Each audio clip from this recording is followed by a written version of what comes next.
Greetings and salutations, my dearest friends. My name is Samantha, and I ask you guys what books make you think of me. So what are the books that I talk about all the time here on my channel?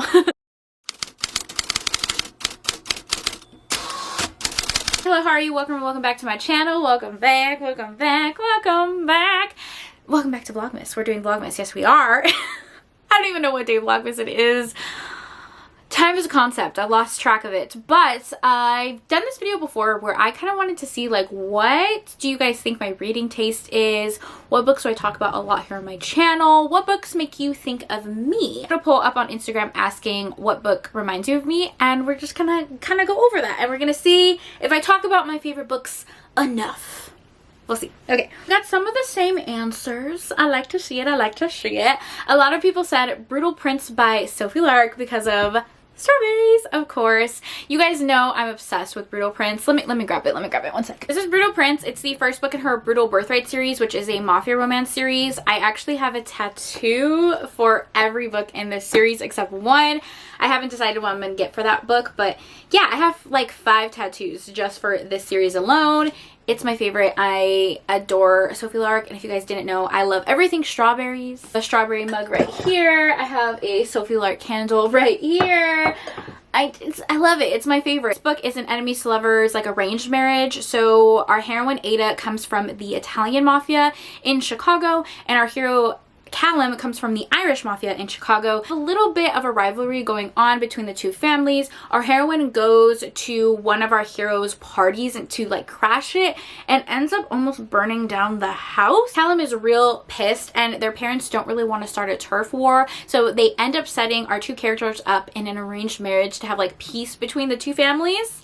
And it follows the romance. Love Sophie Lark so much because her romances are so sweepingly romantic. Her plots are always very interesting. The women in her books are so strong and it's so independent in their own way, and I absolutely love every single one of them. Obviously talk about this one a lot because it's the first in a series, but I really do love all of her books. I think my favorite is actually Stolen Air. If I had to pick like one Sophie Lark book, that one would probably be my favorite. I feel like it's the whole package, right? It's sweepingly romantic, it's emotional, it's steamy, good plot, all of the above, and her books are also like illustrated inside, which is also really cool. So Brutal Prince by Sophie Lark, obviously. And then of course you guys are mentioning again the magic. Let me grab that one so you can see. I guess this video is really just me talking about all of my top 5 favorite books. So again, The Magic by Lisa Kleypas. This has been my favorite book for years at this point. This is an angsty second chance romance. It's the prequel to her very popular Wallflower series, and it's so amazing. All of our characters, Lady Eileen and McKenna. Eileen comes from a family of nobility. She's the daughter of an earl, and McKenna works for her family as a stable boy. They know each other since they were really young children, and they are like the definition of soulmates, but her father does not approve of the marriage because of the class difference. Something happens, I don't want to do any spoilers, but something happens where they are separated and McKenna is kind of left heartbroken. Ends up getting sent to America, and years later he comes back as a self-made man. He has a little bit of money, a lot of respect, so he comes back to show Eileen and her family everything that they've been missing. So it's kind of like a revenge plot. Angsty second chance romance.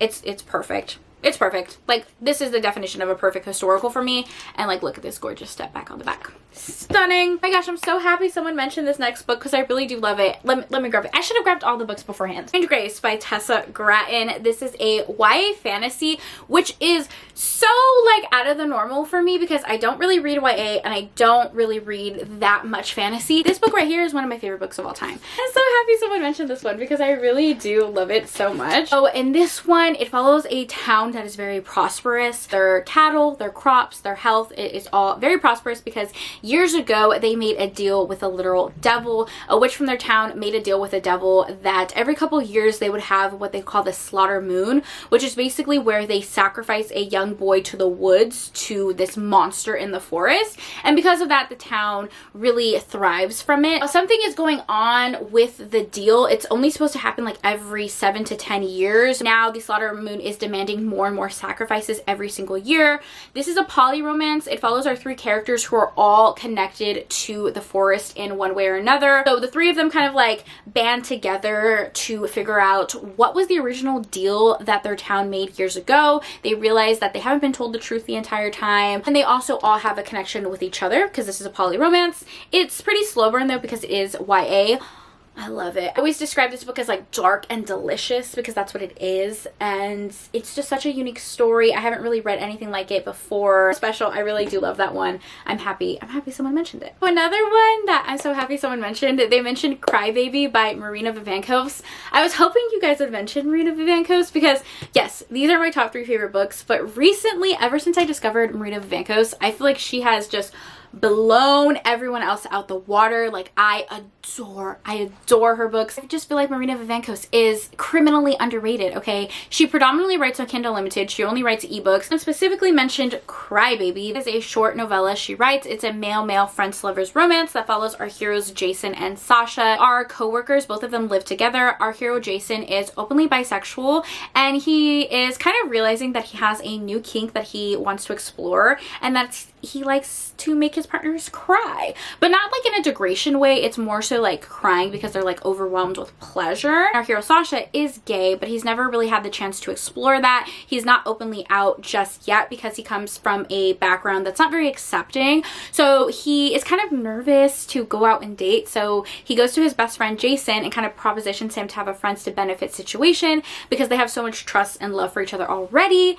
So that's what they do. It follows their romance. This book is hilarious. Like, so freaking funny. Like, the banter between the two characters, because they're best friends, they already have like that love and like all of those inside jokes with one another that it's so cute and hilarious. I love this one. I do have a whole video where I talk about all of Marina Vivancos' books because I read her entire backlist and I talk about each book in that video. I've given all her books 5 stars. These have been my favorites for a really long time, but Divine River by Marina Vivancos kind of like topped all of it. Someone said anything vampire. Oh, I love that. I love that. I'm a vampire stan, okay? Dracula, I read Dracula in like the 8th grade, I think, and my life has been changed ever since, okay? Here, right there, is my Dracula shelf. I have like 15 different copies of Dracula because I'm deeply obsessed. I have this thing with my family and friends where I'm like, listen, if you guys, when you guys find out that vampires actually exist, the first thing you need to do is turn me into one. Okay? They already know the drill. Find Samantha, turn her into a vampire. Period. You guys also said Phantom of the Opera. That is another franchise that I'm super obsessed with. Same shelf, my Dracula shelf. On the other side, I have a bunch of Phantom of the Opera copies. Like 10 copies of Phantom of the Opera and then like a handful of Phantom of the Opera retellings. The book, I love the play, I love the movie. I know all of you guys love Phantom. He's like a little bad boy, real cute or whatever, but I am a Raoul stan for life. I am a Raoul stan for fucking life. I will tell you guys right now that Raoul is criminally underrated. Okay, listen. Phantom is the bad boy, okay? He's who you like before going to therapy, okay? And then after you go to therapy, after you really, do some self-work, healing your inner trauma, healing your inner child, you realize that Raoul really is the better pick, okay? My boy is a Viscount, has some shmoney, you can get a little title. He knew Christine since he was a childhood friends to lovers. That's my favorite trope. He supported her. He loved her. Justice for Raoul. Justice for Raoul, man. He could sing. He's handsome. Justice for Raoul. Hoozles, we're moving on. Somebody said anything by Siemens Costa. Oh, that makes me happy.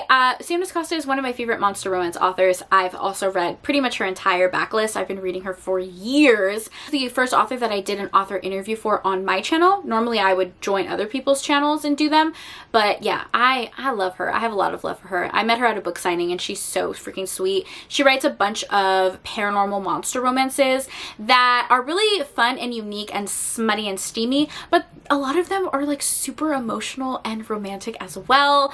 One of my favorites is Run Run Rabbit. Okay, that one's a little bit more unhinged. That is unhinged. One is a paranormal werewolf romance. Both of our characters are werewolves. It's a grumpy pairing, okay? Both of our characters are cutthroat lawyers, and they work for the same law firm, but technically our hero is the heroine's boss because he's partner of the law firm. A little bit of an enemies to lovers, forbidden romance vibe, and their romance is messy. Love to make each other jealous. They love to play games. It's a messy romance. but I love it. Forgot to mention this when we're talking about historicals. Someone said any Beverly Jenkins, but mostly Indigo. Beverly Jenkins, I freaking love her books. Her books are filled with so much culture and romance, and like nobody else is doing it like her. So Indigo takes place during the Underground Railroad. It follows our heroine Hester, who is a safe house in the Underground Railroad. That is where she meets our hero Galen under his moniker the Black Daniel. He is known for freeing African American slaves. He gets to the safe house. He is pretty badly injured, so she nurses him back to health, and it follows the romance. It is so romantic. I love our heroine in this book. Even my dad loved this book. He read it because he knew it was one of my favorites, and even he said that Beverly Jenkins is the queen of historicals. So there you go. Right, I think that's it. We got a lot of Brutal Prince, a lot of Again the Magic, Indigo, Phantom of the Opera. Yeah, I feel like you guys summed up my reading taste really, really well. And it makes me feel good because then I know that I'm talking about all my favorite books enough. Or maybe too much. For any more books that make you think of me, please leave them in the comments down below. I would be really interested. It is like the biggest compliment, my favorite thing in the world, whenever someone tells me they read a book because of my recommendation and they liked it.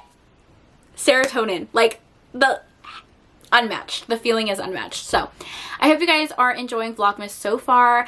As always, thank you for taking time out of your day to spend time with me. It means the world to me. I hope you guys are all staying happy and healthy, and I will see you in my next video. Bye!